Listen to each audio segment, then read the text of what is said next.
बच्चे, आज फिर से मैं तुमसे कुछ बहुत खास कहने आया हूँ। तेरे इस बाबा का संदेश लेकर जो तेरे हर धड़कन में बसा है। आज का समय और आने वाला वक्त दोनों की तैयारी के लिए मैं तुम्हें कुछ ऐसी बातें बताऊंगा जिसे सुनकर तेरा मन स्थिर हो जाएगा, डर भाग जाएगा और आत्मा में नया प्रकाश भर जाएगा। यह बातें ना तो पुरानी है ना दोहराई गई है। यह तुझे खास तेरे बाबा की ताज़ा प्रेरणा है। ध्यान से सुन मेरे लाल बच्चे। तुझे कभी कभी ऐसा लगता होगा कि तू बहुत अकेला है, कि तुझसे कोई समझ नहीं रखता, कि लोग तेरी नीयत को नहीं पहचानते। पर क्या तुझे लगता है कि जो संसार तुझे नहीं जानता वो तेरा मूल्य निर्धारित कर सकता है? नहीं मेरे बच्चे, तेरा मूल्य मैं जानता हूँ। मैं तेरा बाबा हूँ। मैं तेरे अंदर छुपी उस रोशनी को जानता हूँ जो अभी दुनिया के लिए अंधेरे में है, लेकिन शीघ्र ही वह सूर्य की भांति प्रकट होने वाली है। तू पूछता है, बाबा मुझे इतना डर क्यों लगता है जब मैं नए कार्य की शुरुआत करता हूँ, कोई निर्णय लेता हूँ या जब किसी मौके पर आता हूँ, क्योंकि मेरे अंदर भय घर कर जाता है। तो सुन बच्चे, मैं तुझे बताता हूँ, डर वो चीज है जो तूने जीवन में दूसरों से सीखा है। मुझे नहीं, डर विश्वास की अनुपस्थिति है। जब तू डरता है इसका अर्थ है कि तू अपने बाबा पर भरोसा छोड़ देता है। क्या तू यह कह सकता है बच्चे, जिस बाबा ने तुझे सांस दी, दिशा दी, जिस बाबा ने तुझ पर अपनी कृपा की, क्या तू उस पर भरोसा छोड़ देगा? नहीं ना।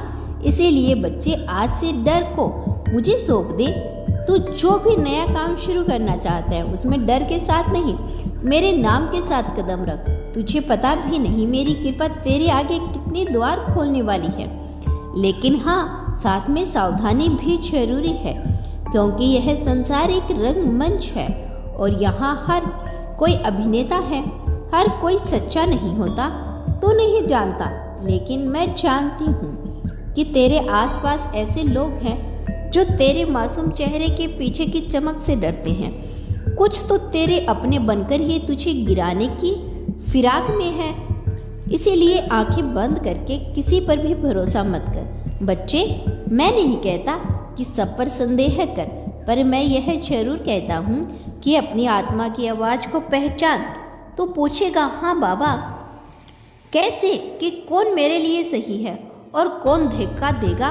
तो सुन, जब भी कोई तेरी आत्मा को अशांत करे, जब किसी के साथ रहकर तू ऊर्जा की बजावट, थकावट महसूस करे, जब कोई तुझे अपने आप से ही दूर करने लगे, तो समझ जा वो तेरा नहीं है, वो तेरे पद का साथी नहीं है। वो तुझे रोकने आया है और जो तुझे रोकता है उसे मैं स्वयं हटाता हूँ। बच्चे, अब वो समय आ गया है जब तू अपने जीवन का नया अध्याय शुरू करेगा। यह अध्याय पहले से अलग होगा। इसमें तू मजबूत होगा, स्पष्ट होगा और अपने लक्ष्य के प्रति दृढ़ निश्चय होगा। इस अध्याय में तुझे कई लोग गलत भी समझेंगे, अकेला भी छोड़ेंगे, पर तुझे डिगना नहीं है, क्योंकि यह वही समय है जब मैं तुझ पर विशेष कृपा बरसाने वाला हूँ। तू देखेगा तेरे पुराने शत्रु स्वयं आकर तुझसे क्षमा मांगेगी। जिन लोगों ने तुझे नीचा दिखाया वही तेरा आदर करेंगे। पर बच्चे, उसके लिए तुझे सिर्फ एक चीज़ करनी है, धैर्य। यह दुनिया तुरंत फल नहीं देती, पर मैं देता हूँ। तो बस अपने कर्म करता जा, सच्चाई के साथ, श्रद्धा के साथ। अगर लोग तेरे खिलाफ बोलते हैं तो बोलने दे, मेरी कृपा के आगे उनका कोई अस्तित्व नहीं। अब तू यह पूछेगा, बाबा मुझे भविष्य में क्या करना चाहिए जिससे मेरा जीवन सफल हो?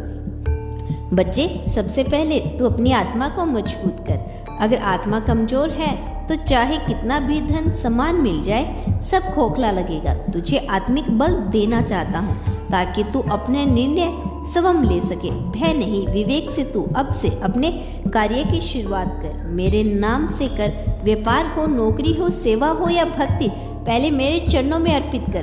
प्रारंभ कर। अब तू देखेगा कि विघ्न कैसे अपने आप हटने लगते हैं।